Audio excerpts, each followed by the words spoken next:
It's 5 o'clock and you're off the clock with B. Scott.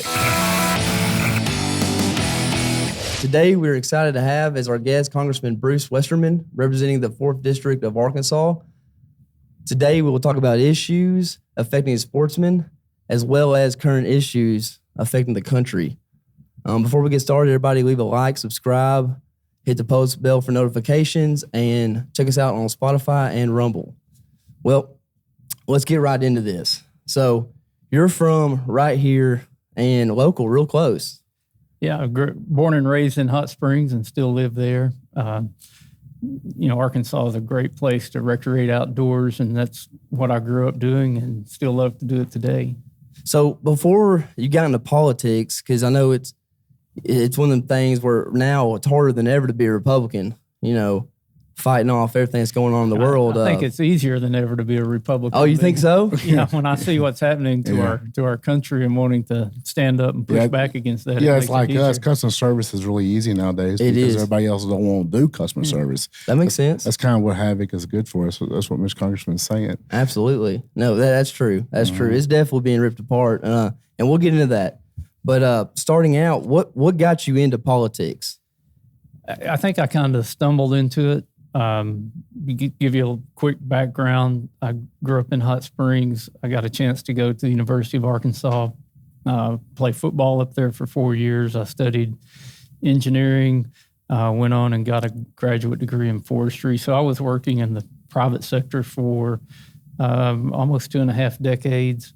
And I kind of got shamed into running for the local school board. And from there, I ended up in the state legislature. And now I've totally lost my mind. I'm in Washington, D.C. One thing led to another. Yeah, one thing led to another. Well, you're obviously helping people, right? You want to help people.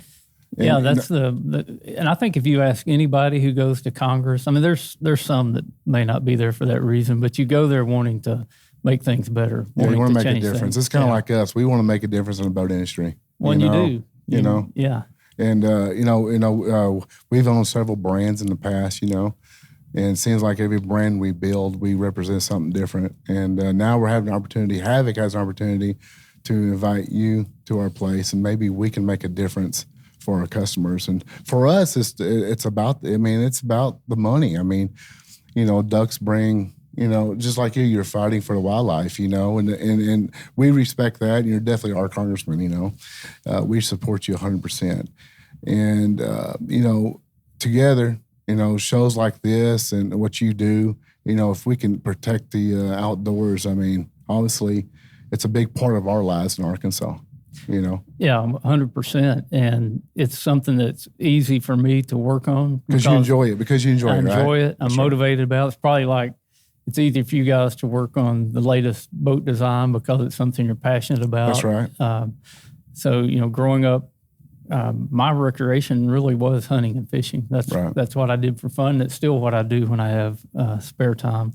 So getting the chance to be the chairman of the committee in Congress that is over all of our natural resources, it's over the U.S. Fish and Wildlife. So, anything hunting and fishing associated with the federal government, my Natural Resources Committee has jurisdiction over that, which gives me an opportunity to meet some really interesting people and find out a lot of stuff I would have never known about had I not had that opportunity. Absolutely. Like us building boats, a lot of people say, y'all build some really good stuff.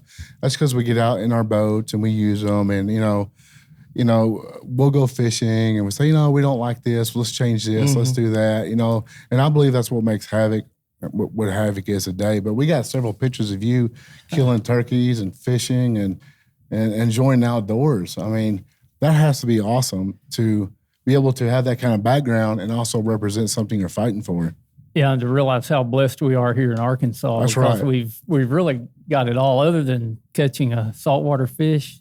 Yeah. You can just about do it all in Arkansas. Yeah. There's some of the big species that you can't really hunt. But on the earlier podcast, we talked about, especially the last podcast, Arkansas Game and Fish, we talked about some of the disappointments of the programs that we have to go out of state to kill bigger deer, catch bigger fish. And, he came back with some really good comments that they're putting in some programs for the fish, like D-Gray, like Watchtaw and all them. I like to go bass fishing and catch big bass. We do a lot of catfishing too. But I was excited to find out that there is actually programs you guys are working on to support us in outdoors.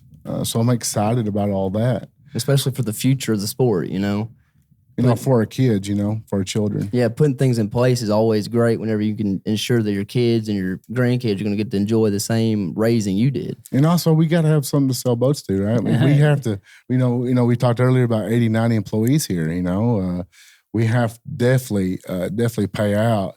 Havoc, we pump out $3.6 million in the local economy. That's a big impact right here. Yeah, right here in a small town of Fordyce. And we have a lot of small banks that support us, and Fordyce Bank and Trust. We also got one in Arkadelphia, Citizens Bank. So we have a lot of banks, a lot of local businesses that support us. We buy our trucks here. We buy all of our tires here. So we try to support our local our local town. Whether you washing trucks, whether you sell tires or diesel, we buy over $200,000 worth of diesel. Yeah, and I think a lot of people who haven't been in business may not understand just how far and wide the effects are for a manufacturing facility like you've got here. Somewhere somebody's mining bauxite and making aluminum. That's all being shipped here. All the equipment that you have to buy to build the boats. The trailers and the parts and the motors and the trolling motors and the depth finders and all those things that we like to see. You're supporting a wide web of business, and it's more than there's plenty happening right here in Fordyce, but it's far-reaching the impacts that you have. Absolutely, all over the nation. Yeah, and then people buy those boats and they participate in a $1 trillion outdoor recreation industry here in the United States. So, that's right. When they stop at the local gas station and buy their honey buns and gasoline to go to the lake, part of that's because they got that boat and they're using it.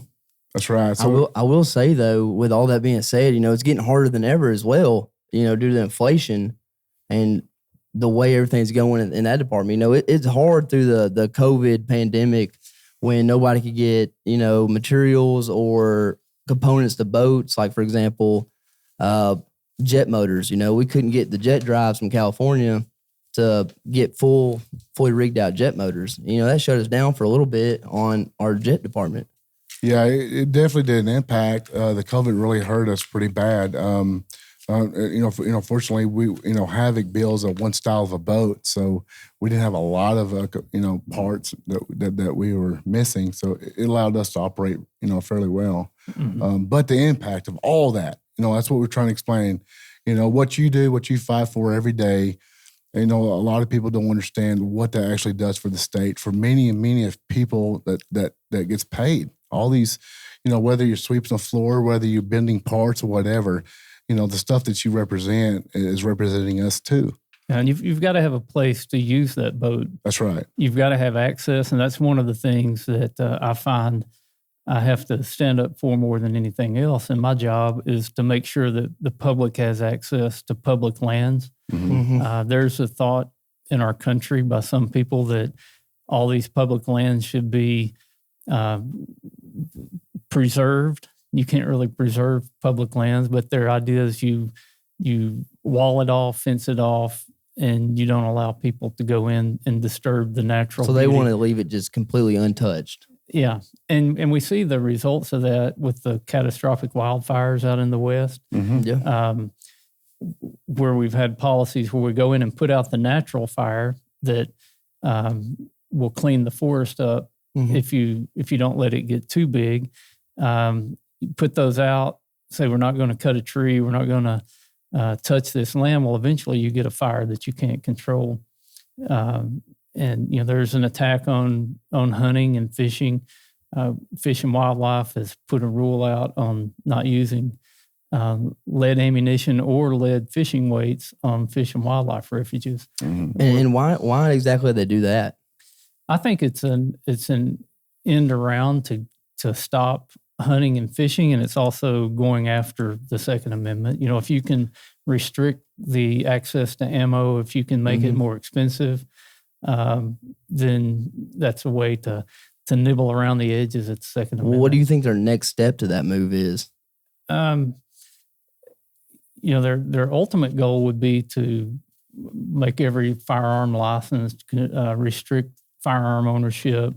All this stuff that sounds like a bad dream, that there's people out there that are really pushing that. You get the animal rights people that don't want you, don't understand the benefits of hunting and what true conservation is. There's really people in the world that would like to shut down what we think of as recreation and a good thing that's good for young people to participate in. And it also is being a good steward of what God's given us by, taking care of what we've got. And if you try to interrupt that cycle and you don't do any kind of management, you don't let people hunt, you don't let them fish, then things are going to get out of kilter, and it's not going to be good for anybody when that happens. Absolutely, because everything has to be managed, whether it's wildlife or fish or, so I get all that. So the Hearing Protection Act, could you explain that? I mean, we did some research on you, and you stand for some really good, really good programs that you're fighting for. Could you explain a little bit what's going on with the Hearing Protection Act?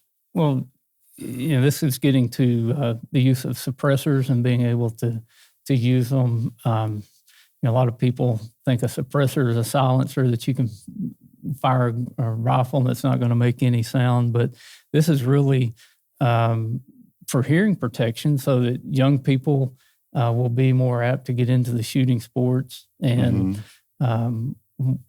this is a bill that would basically legalize suppressors and take all the restrictions off of them.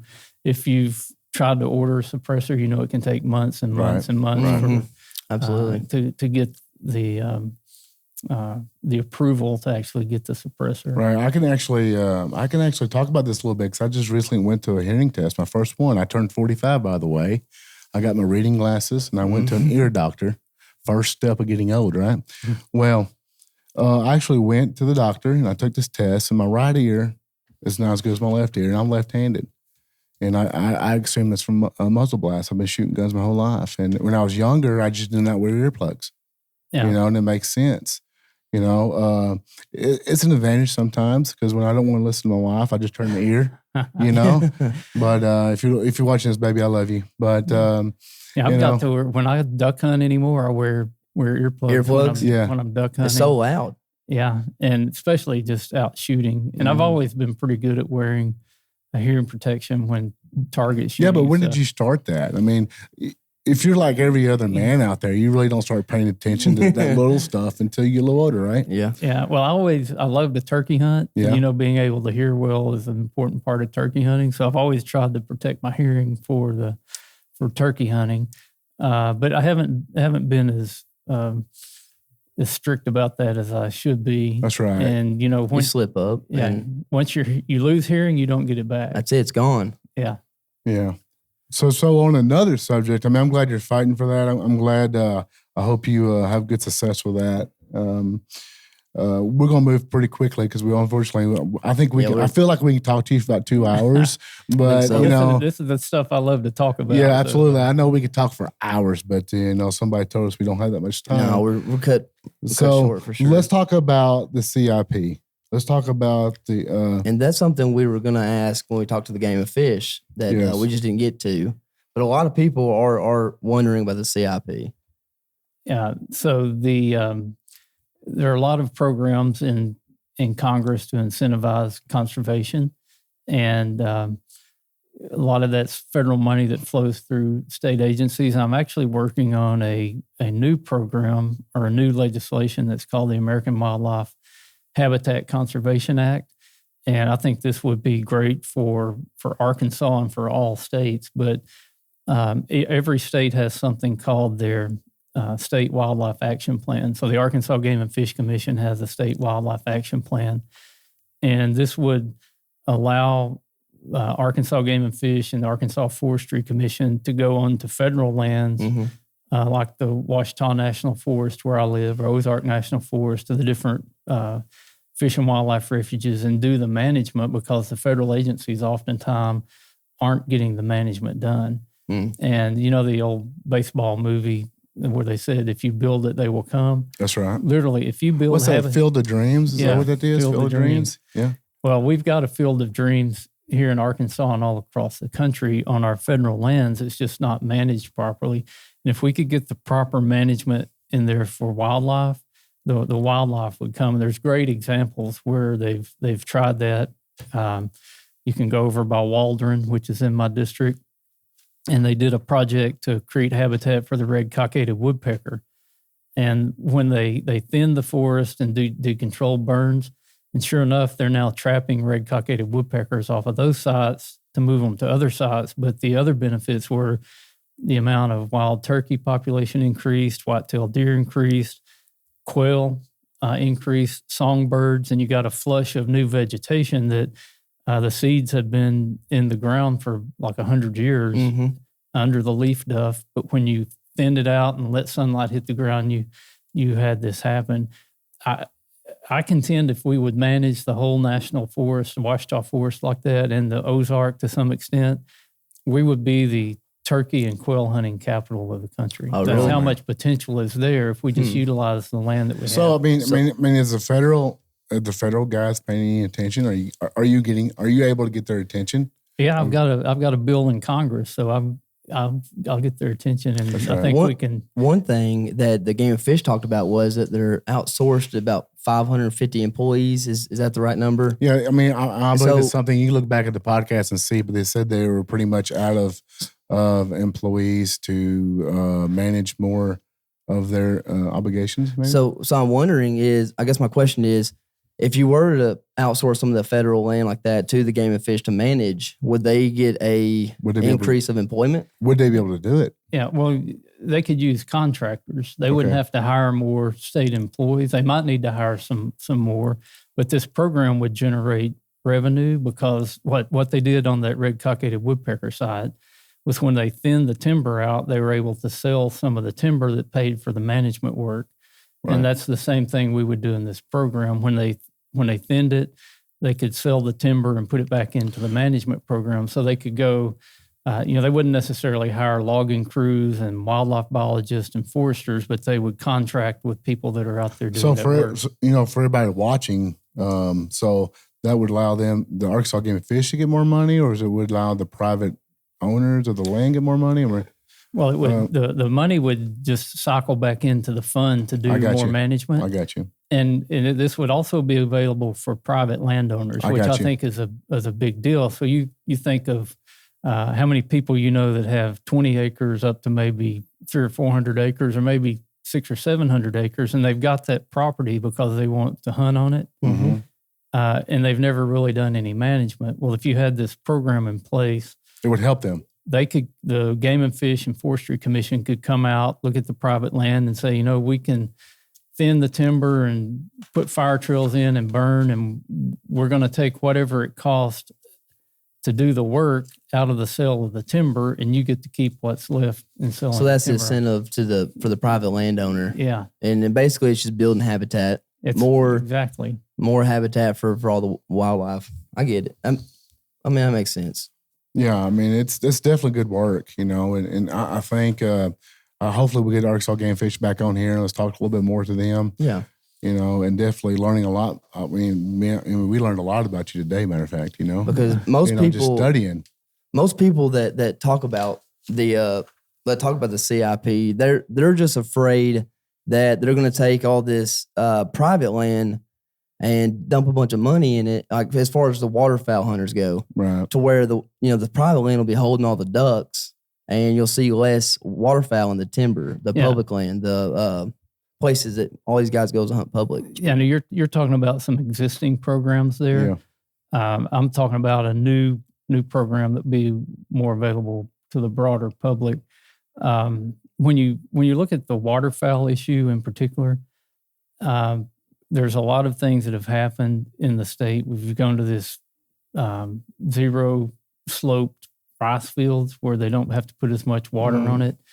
and you see people draining rice fields a lot sooner than they have in the past. But you've also got an issue up in the Dakotas. It's called the prairie potholes. This is where the ducks go to breed and hatch their young. We've got to take care of that habitat up there as well. Right. Yeah, they did mention that. Yeah, from my understanding, there's little to no management in the area. Well, there's some, and organizations like Ducks Unlimited and Delta Waterfowl are doing things to conserve those nesting grounds up in the north. But it's a combination of all of that with these migratory waterfowl. I got you. And we need, whether it's public, private, or in between, we need more winter weathering habitat here in the state, because as these fields are dry in the winter, it's just fewer places for the ducks to stop and rest. And if you have a duck camp that you've really managed and you've got plenty of water, got water and food on it, the ducks are going to go there. That's right. That's right. And that's another problem we get into is it's not just the habitat, but it's also the water on the trees in March. And that's a huge problem. Just trying to save our timber. Yeah, and that's I've also got the distinction. I'm the only forester in Congress, so I went to graduate school for forestry. That's right. That's right. And these trees can handle a lot of things, but they can't handle water on their roots when the buds break. And tell us, everybody watching. Tell us you got a plan. Yeah, the plan is to do the management and empower people to do the management. With water, it gets real complicated because the Corps of Engineers gets involved. In engineering school, they say that the two rules of engineering is water flows downhill, and if it doesn't, get a pump. Mm-hmm. So it's not real complicated, but you got to have a place to dump the water. The writer for the Arkansas Democrat Gazette had a story a while back talking about on the White River how the trout fishermen upstream want to keep the flows at a certain level, which may not be conducive downstream to keep getting the water levels low enough so that you can get the water off of the green timber. There's a big balancing act, especially when you're talking about water. But we know that these green tree reservoirs need more infrastructure. They need to have better gates on them and better pumping systems. But it also will get into a management scenario where you've got to work with the Corps to have a place to put the water when it's time to take it out. And like right now, it's raining. You get natural flooding. It is. Yeah, it's been raining for the last 4 or 5 days. It's been raining 4 or 5 days. And where was that in November? I know it. I hear you. But now it's time to act. Now it's time to get the water off the trees. Yeah. And I think that's, I think that's the biggest concern or biggest, what I've hearing the last few podcasts and the more people we talk to, honestly, that's the problem. You know, and it's sad that, everybody has taxpayers' money and all this money dumped in these programs and we're still guessing. Yeah, and that's just an issue, I think. And not every tree is the same. Not every tree is the same. Every situation is different. I get it. You want those red oaks, the Nuttall oaks, the ones with the small acorns that the ducks like to eat. Yeah. And there's also been a lot of research and some guys in Arkansas doing work with native vegetation and vines that produce smaller mast crops that I've seen some fields that have been planted in this stuff that the ducks prefer that over rice and milo and things like that. Right. So I think a lot of it's getting back to what was here before we came here. But agriculture is an extremely important part of getting ducks here and holding them in Arkansas as well. Well, it's important to get water on the ducks in duck season, and we talked about people getting unhappy, and like I told somebody recently that I had a bad deer season last year. I didn't kill a good deer. So, you're going to have good seasons and bad seasons, but knowing that you're working, what you're representing, and that's more what we're going to explain is what you represent to the people. Yeah. And we believe that you're fighting for us and fighting for our livelihood here. Absolutely. Well, we've got the land mass here in Arkansas, and I promise you, if we manage it right, we will have wildlife. And it gives me something to focus on. Keep and to Keep work fighting. with. fighting for it. Keep fighting. We definitely support you. Havoc supports And you. it's not only the wildlife that we support you on as far as that goes, the Schedules Act. I respect that you're fighting for that more than anything. Would you like to explain a little bit about that? Are you a veteran? No, I'm not, but I well, my believe dad in- is. My father is. Fort Bragg, North Carolina, 82nd Airborne. Yeah. He jumped into Panama and he went to just cause down there, and he's fought several wars for us. Well, this has been. I do have a military background. And well, thank you for that. And I never served in the military, but I have a great respect for people who do, and learned a lot of things about the VA once I got into Congress that just shocked me. How when people, they sign the line to go to giving their life to defend our country, and we say, okay, we're going to give you these benefits down the road. And it's amazing the struggle that some veterans have getting their benefits. Yeah. Getting a timely appointment to go see a healthcare provider. Yeah. And it shouldn't be that way. I've got a guy on my staff who is, he's in the Arkansas National Guard, and he works with my veterans and military issues. And he's full-time doing that, trying to help veterans just get the services that they deserve. And that Schedules Act is a bill. I hate that we even have to do it, that Congress has to say, okay, VA, get our veterans in and let them have an appointment in a timely manner. But that's the kind of... Well, they didn't mind when they went off to war. No. They didn't mind when these people went to war and fought for their country. And you watch all these videos of these people coming home, their kids run to them, they ain't seen them in a year. It just tears me up. Yeah. Because you know why it tears me up? Because I was the same kid when my dad was young. Yeah. So I remember, my dad getting shipped off to Panama, getting shipped off to Saudi Arabia, and not coming home for a year, missing Christmas and missing the holidays. When he comes home and he lays in bed and he hears a Huey helicopter popping over the roof, and he wakes up in the middle of the night, because an Apache, about blew the whole battalion up, I mean, I get it. I think a lot of people need to watch war movies. Yeah. To understand what you're talking about, what you're representing, and what these people are feeling. But when they do come home, then we need to take care of them. Absolutely. You all are in business, and probably the best advertisement you can have is a happy customer. That's right. Tell somebody else.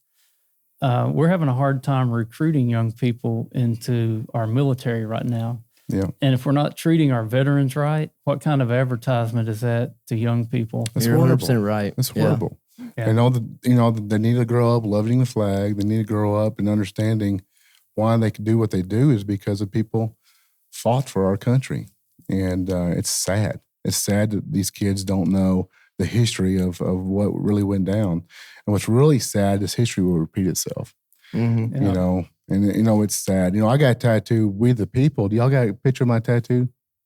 We got an American flag, We the People tattoo on my arm because I really believe you can see our set.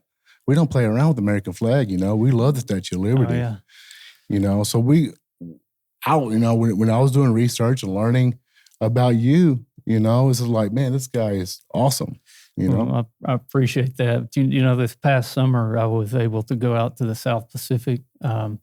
We have these, they're called compacts of free association with the island countries of Palau, Micronesia, and the Marshall Islands. And these are very, very remote places. And it's where a lot of those battles in World War II were fought on those islands. So we were out on the little island of Peleliu in Palau. And you're talking about watching war movies. The invasion of Peleliu and the Marines that came on shore there was one battle where 8 people won the Medal of Honor. Wow. Think about that. And 4 of them lived and 4 of them were killed in battle there. And it really brought it home to be that far away and think about those guys on those boats being told to storm that beach and go in there. And I know it. Can't imagine. Yeah. And all that was given for our country, it just, you put a lump in your throat reading the little plaque there that. I was just about to say that. I mean, don't you tear up whenever you read stuff like that? A man of your age and what you represent, that really hits you home, because because, look at what we get to do every day. Yeah. We're sitting here having this great podcast, enjoying ourselves, and there's going to be some people judging us and some people's not. Mm-hmm. But, somebody out there is fighting for our rights. And it's so important to make sure our young kids are. Well, the American dream is still there. The American dream, our American dream, please go back and watch our podcast. We're living the American dream. I didn't go to college and do this. I was a blue collar worker. Grandpa got me a job, and I had a dream one day to do something. And look at you now, and bring my son into something. Building the boats everybody's envious of. Well, because you said it earlier. I was surprised you said it. You're one of my biggest fans for sure, because I learned so much about you today. But you said it's not a job; it's a passion. And when it's a passion, you speak from your heart and you do what you need to do. And I think that's just wonderful. I think that's wonderful. Mm-hmm. And let's tell everybody more about what he represents, because this is good stuff, Let's talk about the Democrats' failed energy plan.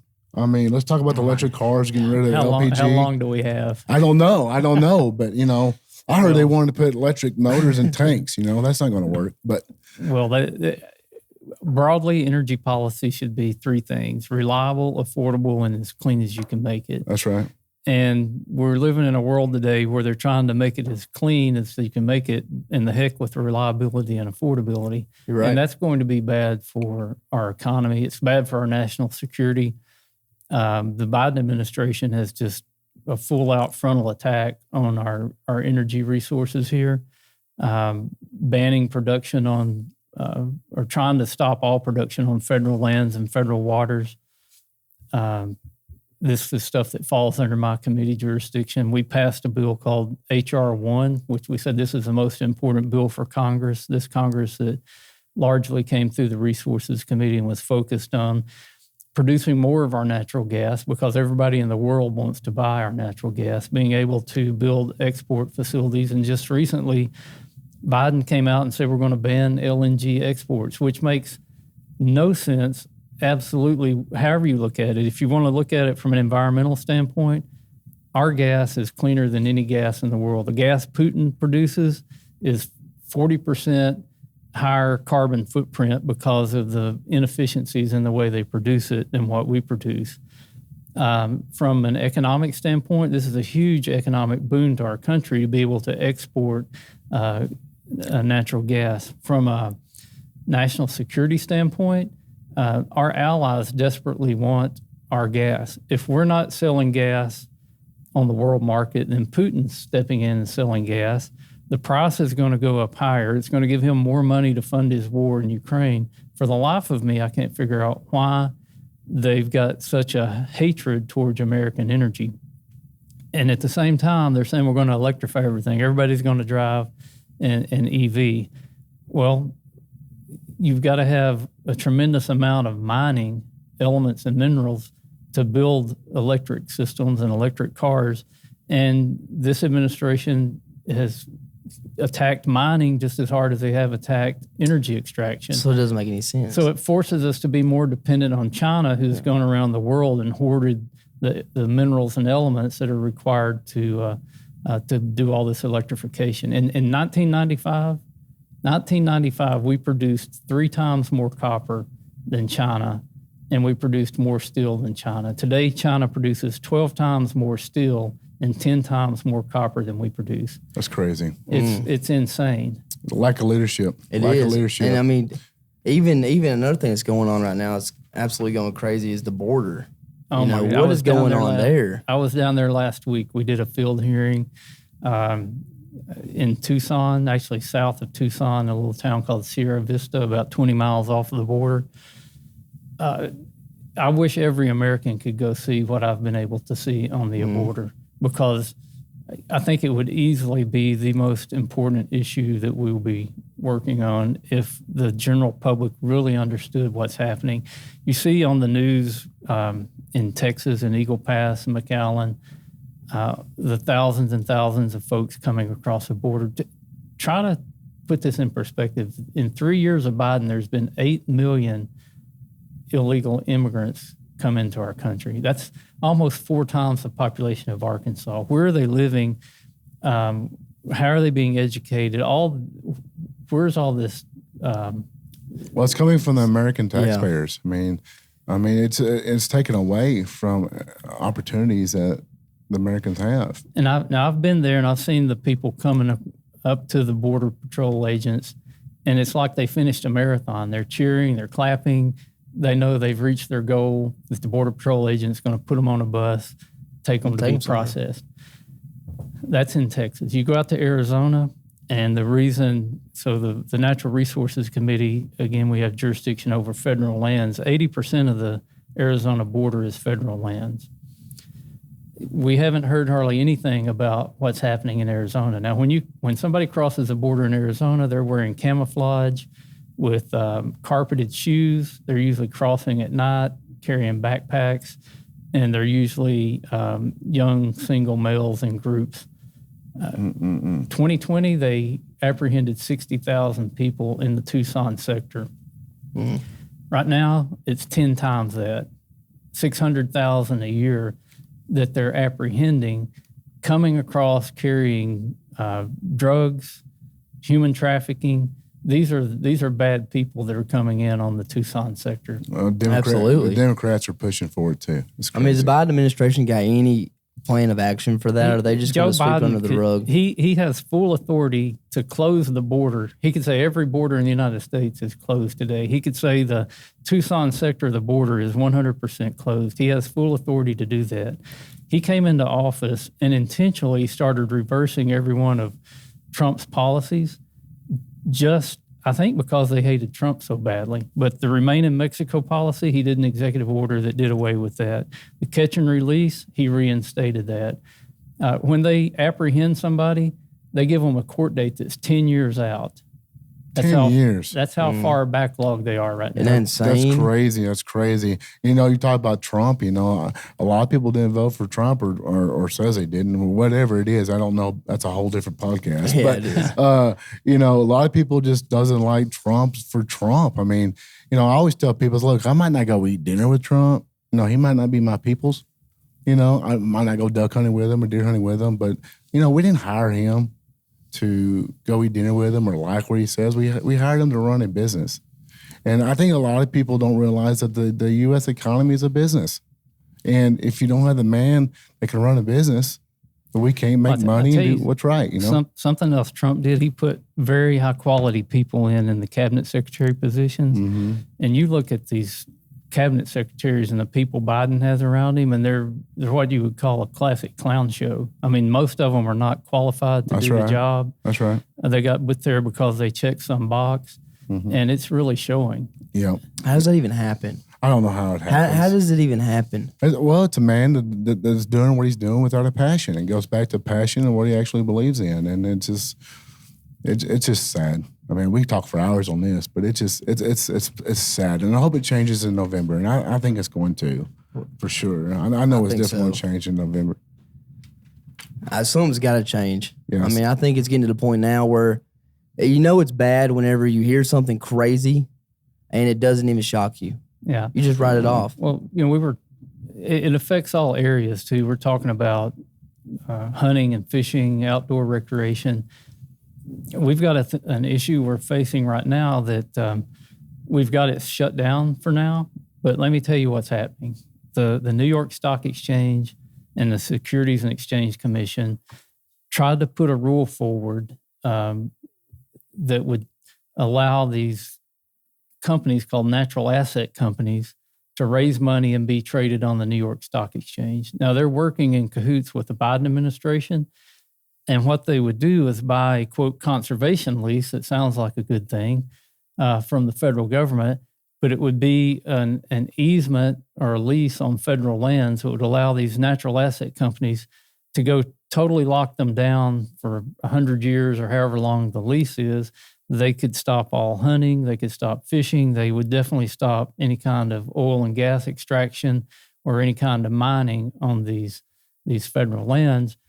And with them being on the New York Stock Exchange, you could have foreign countries invest in these natural asset companies. So take northern Minnesota. We got our largest deposits of cobalt, nickel, platinum, and palladium. and these huge copper deposits on federal land in northern Minnesota. The Trump administration kept the process going on the permitting so that we could mine that. The Biden administration came in and shut it down. If you had one of these natural asset companies and an administration like the Biden administration, they could go buy this conservation easement and they would have total management control over it for the foreseeable future. So if you're the Chinese Communist Party and you don't want America mining cobalt in northern Minnesota, you go invest in this natural asset company, let them go buy the lease and shut it down. Oh, Sarah Huckabee's fighting for that too. I mean, she's saying no. Yeah, which is awesome. By the way, we're a big Sarah Huckabee fan too. She likes to hunt and fish too. She does. She does. Any way you can help us get her on this show? I mean, we would love to talk to her. I would think she'd be knocking the door down to come be on your show. I don't know. I mean, I think we reached out to her, but man, I would just like to meet her. I've never met her. Absolutely. And I think it's awesome to meet her. I'll put a good word in for you. I appreciate you. Well, I think this wraps up our time for today. Thank you for coming. I'm glad you made it. It's a pleasure for sure. I wish we could talk longer. I do too. We didn't hit everything on sheet, but I bet you we'll hit it next time. Well, you got a great setup here, and I appreciate you giving me a chance to come in and talk about fun stuff. Will you come back for another podcast? You bet. I know where you are now. You know, I visited your old factory, and you've done moved up and built a big studio. That's right. If you want to go hunting or fishing, just let us know. Yeah, I mean, let us know when you need a Havoc. Just call us up. Hey, Tim, I need a Havoc, or call Beast Guide up. Or, hey, we got you.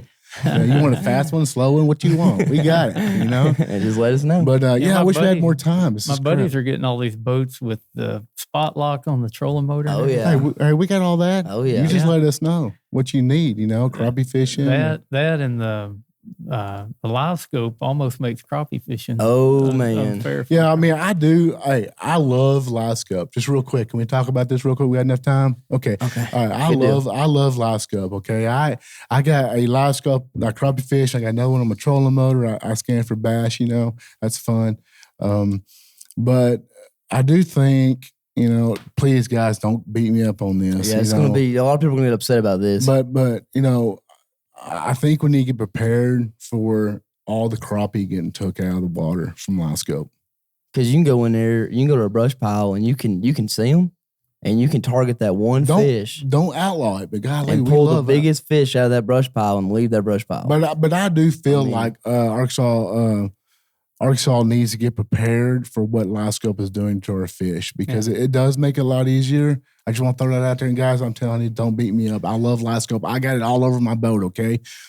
But we do need to protect what we're doing. And so I can tell you another part of that. I grew up, and still today when I get time, I do a lot of fishing in Lake Ouachita. So there's no telling how many brush piles I've helped build in Lake Ouachita. And it went from you pick out 2 trees and a spot on the bank, and you kind of triangulate where your brush pile is, and you drive over it with the flasher.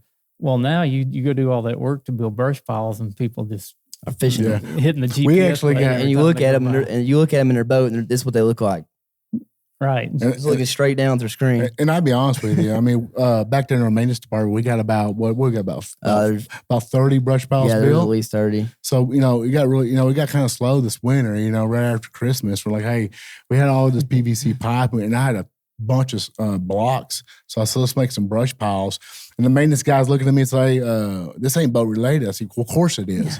Because we need to go catch fish, take pictures, in our boats. I mean, I like marketing. The way you think. Some marketing. Yeah. So we do actually got brush piles built on this facility for crappie and everything else. And it comes back to habitat. Even in the water, you build a habitat. We're doing our part. We're doing our part. Some Havoc habitat. So, everybody that watches this podcast said, hey, Havoc's about to put out 50 brush piles. We're not going to tell you what lake it's on, but we are definitely going to put some brush piles out. Man, it was a pleasure to meet you. My pleasure. Thank you for having me on. And it was a pleasure. Look forward to coming back. I'm so excited. Absolutely. Everybody leave a like, subscribe, share it, hit the bell notifications. Check us out on Rumble, YouTube, and Spotify. Catch us later.